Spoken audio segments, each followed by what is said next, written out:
연골판 수술을 관절 내시경을 이용해서 이제 하게 되는데 그 수술의 종류에는 어떤 것이 있냐면 보통 반월사 연골판이 찢어진 부위를 제거하는 절제술이 있고 찢어진 부위를 봉합하는 봉합술이 있습니다. 절제술에는 부분만 일부 제거하는 부분 절제술이 있고 전부 다 드러내는 전 절제술이 있습니다. 근데 절제술을 할 때 어떻게 절제를 해야 되느냐? 1948년에 페어뱅크라는 유럽에 있는 선생님이 절제술 후에 반월상 연골판을 제거한 이후에 어떻게 되는지를 좀 보고 발표하신 게 있습니다. 절제술을 하고 한 4, 5년이 지났더니 퇴행성 변화가 오더라. 절제술을 많이 한 데는 퇴행성 변화가 더 많이 오고 적게 한 데는 퇴행성 변화가 좀 적게 오더라. 라는 것을 발표하였고 이후에 반월사 연골판을 절제할 때 어떻게 해야 되느냐. 그러면 가능한 절제를 적게 하자.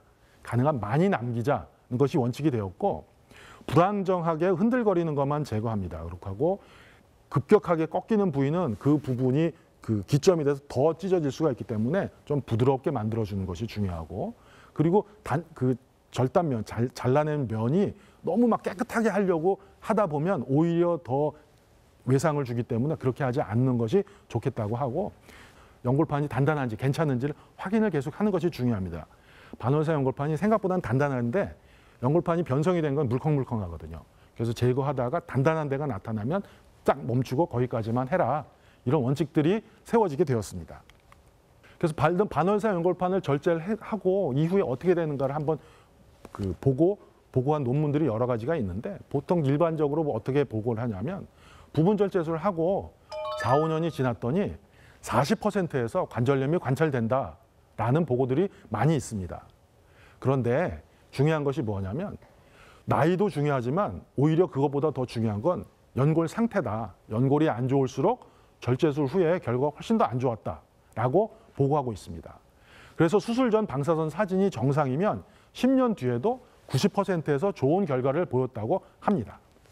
파열의 양상에 따라서도 수술 후에 결과가 좀 다른데 퇴행성과 관계되어 있는 수평 파열이나 복합 파열에서보다 양동이 파열이나 양동이 손잡이 파열이나 사상 파열, 방사성 파열에서 절제술 후에 추후 결과가 훨씬 더 좋은 것으로 나타났고 보통 우리가 젊은 남자나 젊은 환자나 남자에서 훨씬 더 만족도가 높은 걸로 우리가 지금 알고는 있습니다. 그런데 실제로 연구해 보니까 큰 차이는 없더라 한 얘기였고 결국 제일 중요한 것은 수술 전에 관절염이 얼마나 있었느냐 그 진행 정도에 따라서 절제술 후에 추후에 결과가 차이가 있더라.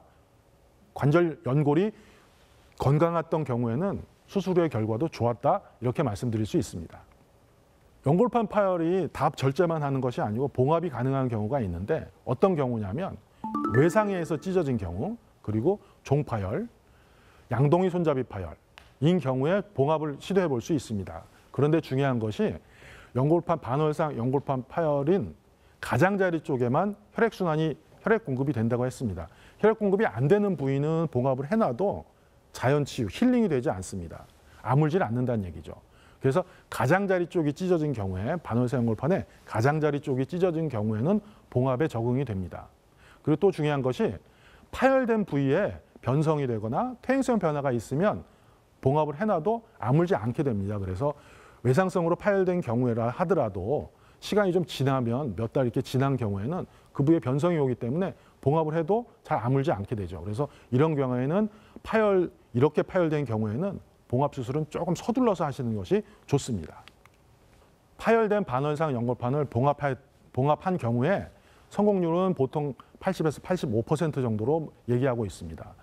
수술 시기는 빨리 할수록 좋다고 되어 있고요. 전방 십자인대 파열과 동반된 경우에는 이게 전방 십자인대 수술을 할 때 그 뼈에다 구멍을 뚫게 되는데 그 구멍에서 골수가 흘러나오게 되죠. 그래서 이 골수 때문에 연골판 봉합이 훨씬 더 잘 일어나는 것으로 되어 있습니다. 그래서 연골판 봉합 수술을 할 때 피를 뽑아가지고 섬유소 응고를 시킵니다. 응고를 시켜서 그것을 연골판 봉합된 부위에다가 같이 이렇게 붙여주면 봉합된 부위가 더 잘 붙게 되는 그런 처치를 하기도 합니다. 그리고 파열 부위도 가장자리 쪽을 봉합한 경우에 훨씬 더 봉합이 잘 된다 이렇게 말씀드릴 수가 있고 나이 자체는 나이가 많으냐 적으냐는 큰 상관은 없습니다. 단 노령에서는 나이가 연세가 좀 많으신 경우에는 반월상 연골판에도 퇴행성 변화가 많을 것이기 때문에 나이가 많은 경우에는 좀 안 좋다 이런 얘기가 있는데 실은 반월상 연골판에 퇴행성 변화는 없다면 노령이든 아니든 상관이 없습니다.